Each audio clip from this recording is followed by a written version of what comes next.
Assalamualaikum warahmatullahi wabarakatuh. Baik lagi bersama saya Handika Kartawinata dari Fakultas Ekonomi dan Bisnis Universitas Swadaya Gunung Jati. Di sini saya bukan hanya memperkenalkan diri saya sendiri, di sini saya akan menjelaskan tentang pembelajaran berbasis kompetensi. Sebelum saya menjelaskan lebih lanjut, di sini akan menyebutkan tujuan pembelajaran dari tujuan pendidikan dan pelatihan berbasis kompetensi. Tujuan pendidikan dan pelatihan adalah kompetensi yang diharapkan dicapai peserta setelah menyelesaikan proses diklat. Kompetensi berbentuk kinerja atau unjuk kerja yang baik dalam bidang kehidupan atau pekerjaan. Kinerja yang baik dapat dicapai berkat kemampuan menerapkan pengetahuan, keterampilan, dan sikap perilaku. Hubungan antara kompetensi, kemampuan, dan pengetahuan tampak sebagai berikut. 1. Kompetensi ditunjukkan dengan kinerja minimal baik. Kompetensi dicapai sebagai hasil penggunaan kapabilitas atau kemampuan dalam pemecahan masalah aktual. 2. Kapabilitas atau kemampuan sebagai hasil penerapan kombinasi penerapan pengetahuan. Keterampilan, sikap perilaku, kapabilitas atau kemampuan disebut kompetensi dasar. Diperoleh sebagai hasil perpaduan bakat, pengalaman, dan pendidikan, menjadikan dasar untuk mencapai kompetensi. 3. Kompetensi ditunjukkan dengan kinerja minimal baik. Kapabilitas atau kemampuan disebut kompetensi dasar, diperoleh sebagai hasil perpaduan bakat, pengalaman, dan pendidikan, menjadi dasar untuk mencapai kompetensi. Kurikulum berbasis kompetensi.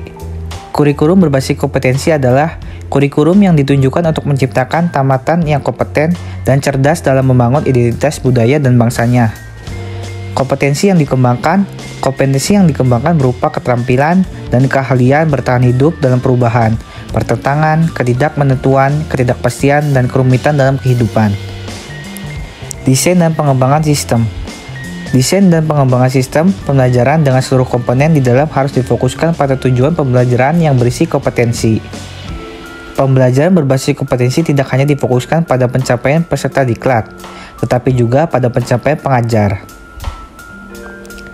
Kompetensi awal dan karakteristik awal peserta didik.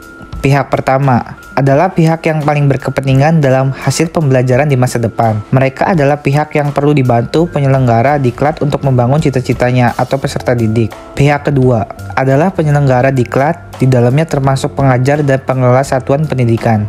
Pihak ketiga yaitu pengguna lulusan. Mereka adalah yang berkepentingan untuk mendapatkan lulusan sesuai kebutuhan lapangan kerja. Kompetensi dan pengukuran hasil belajar akhir proses pembelajaran, pengajar, peserta diklat, dan masyarakat ingin tahu bagaimana hasil pembelajaran. Pendesain pembelajaran perlu membuat alat pengukuran yang dapat mengukur kompetensi yang dimaksud dalam tujuan pembelajaran. Alat ukur yang dinyatakan valid dan alat ukur yang dapat mengukur sesuatu yang seharusnya diukur atau reliable. Perbandingan kemampuan dan kompetensi. Kemampuan dalam kawasan pengetahuan, keterampilan, sikap atau kompetensi dasar. 1. Kemampuan menjelaskan cara membuat proposal penelitian. 2. Kemampuan cara menulis laporan penelitian. 3. Menguraikan cara penggunaan peralatan laboratorium fisika dengan baik. 4. Menguraikan cara sopan santun dalam kehidupan masyarakat. 5. Menguraikan bentuk perilaku gotong royong sesuai ajaran Pancasila. Kompetensi. 1. Membuat proposal penelitian yang baik. 2. Membuat laporan penelitian yang baik. 3. Menggunakan peralatan laboratorium fisika dengan baik. 4. Berperilaku sopan santun dalam kehidupan masyarakat. 5. Bergotong royong sesuai ajaran Pancasila.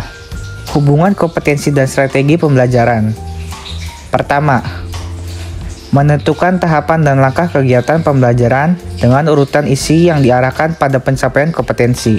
Demikian pula pada saat menentukan metode, media, alat, dan alokasi waktu harus mempertimbangkan kesesuaian unsur dalam strategi instruksional dengan kompetensi dalam tujuan pembelajaran.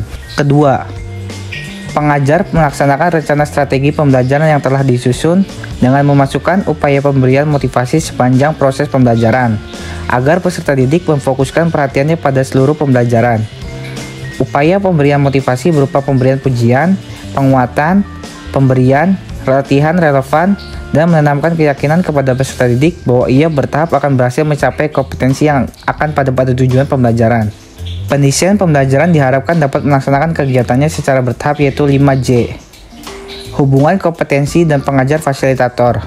Pertama, fasilitator perlu menguasai bahan pembelajaran dengan baik atau sangat baik.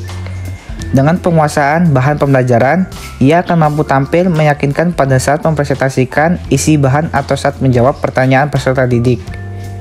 Kedua, fasilitator perlu terampil merancang atau melaksanakan strategi pembelajaran, meliputi tahapan pembelajaran, runtut saat menyajikan isi pembelajaran, menggunakan berbagai metode, media, dan alat mengelola waktu secara efisien, motivasi, penguatan, dan penghargaan sepanjang proses pembelajaran. Ketiga, fasilitator perlu mampu menggunakan sumber belajar yang tersedia di perpustakaan, peralatan, laboratorium, ruang pembelajaran, dan mampu menciptakan sendiri sumber pembelajaran lain jika sumber belajar ideal tidak tersedia.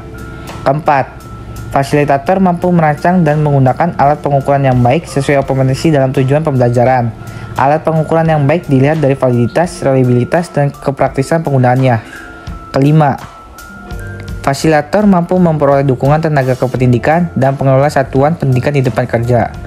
Dukungan tenaga kependidikan berupa penyediaan ruang pembelajaran dan peralatan yang tersedia dari pimpinan satuan pendidikan mendapat keleluasan berkreasi dan berinovasi dalam melaksanakan pembelajaran.